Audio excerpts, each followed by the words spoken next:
సంతకం పెట్టండి సార్.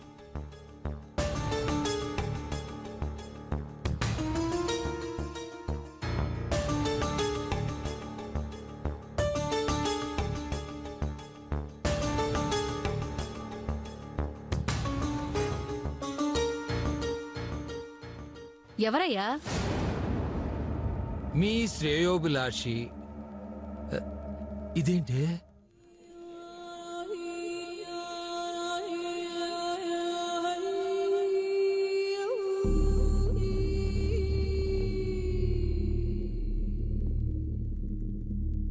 ఏముందయ్యా అందులో? పై చదువు. గౌరవనీయులైన ఏడుకొండల కండక్టర్ గారికి మీ శ్రేయస్ కోరుకునే శ్రేయోభిలాషి రాయునది. ప్రపంచంలో వ్యసనాలు 7 అంటారు. ఒక మనిషికి 1, 2 మహా అయితే 3 వ్యసనాలుంటాయి. కానీ 7 వ్యసనాలు ఒకే మనిషిలో ఉంటే ఆ మనిషి మీ కాబోయే అల్లుడైతే మీరు భరించగలరా?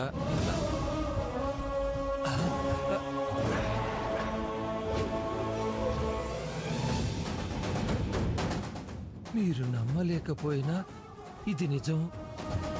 మీరంతా దేవుళ్ళ భావిస్తున్న ఆ లాయర్ విక్రమ్ నిజానికి కనీసం మనిషి కూడా కాదు, ఒక రాక్షసుడు.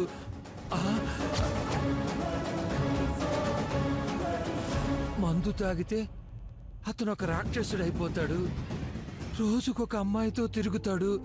ఇంకా ఇలాంటి దుర్మార్గపు పనులెన్నో చేస్తాడు. ఏమిటి ఇది? అలాంటి వాడికి మీ అమ్మాయినిచ్చి పెళ్లి చేయాలని మీరు అనుకుంటే అది మీ ఇష్టం. కానీ చూస్తూ చూస్తూ మీ అమ్మాయి జీవితం నాశనం కావటం ఇష్టం లేక సాటి మనిషిగా నేను ఈ నిజాన్ని మీకు చెప్పాలని ఈ ఉత్తరం రాస్తున్నాను. మీ అమ్మాయి భవిష్యత్తు సర్వనాశనమైతే దానికి బాధ్యులు మీరే అని మీరు జీవితాంతం ఆ బాధను భరించాల్సి ఉంటుంది. దయచేసి ముందే జాగ్రత్త పడండి. ఇట్లు మీ శ్రేయోభిలాషి.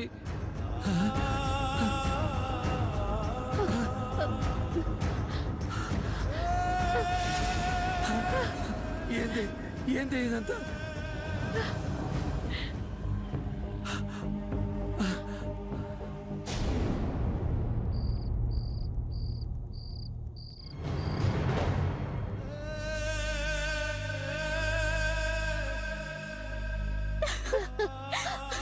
అసలు మామూలుకి బాగా తిట్టుకుంటే మనతో పెట్టుకుంటే ఎలా?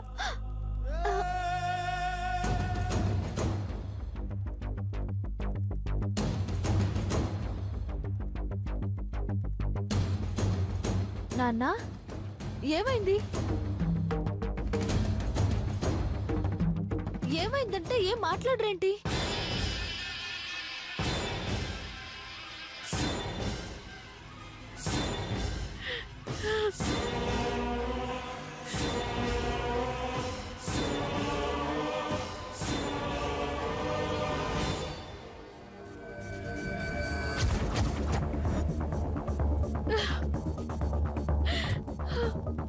దేవుళ్ళంటి అల్లుడని మురిసిపోయావు.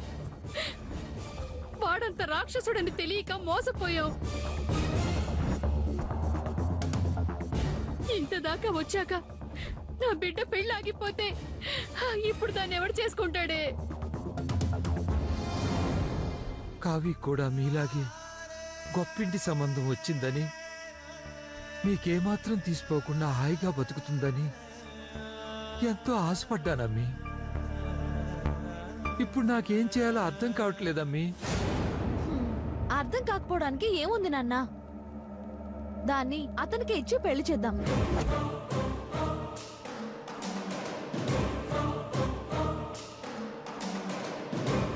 ఏందమ్మీ, నీకు మతి కాని పోయిందా ఏమిటి? ఇలాంటి వాడితో ముడిపెట్టి దాన్ని గొంతు కోయమంటావా? ఆ ఉత్తరం చూసి కూడా ఆ మాట ఎలా అంటున్నావు అమ్మీ? నమ్మకంతో